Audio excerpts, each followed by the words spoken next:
Buringa na kay si Noe, pero wala gyud siya ninaog sa arka tungod kay wala instruction sa Ginoo.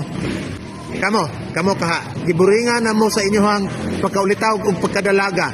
Dayon, giburinga na po sa inyong uyag, nasir tagtapatapad ani unsa inyong gibuhat.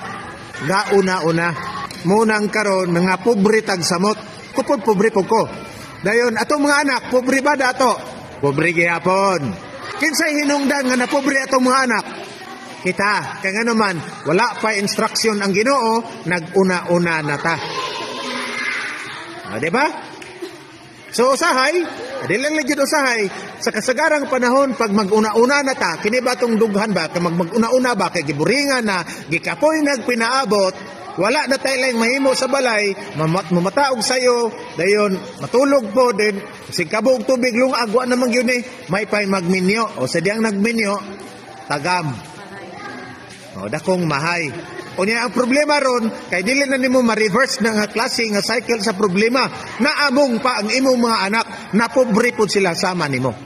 Inana ng taong dili, kabalo, mo, paabot, di kabalo magtagad, walay pasensya, nag-una-una nga walay instruction ang Ginoo.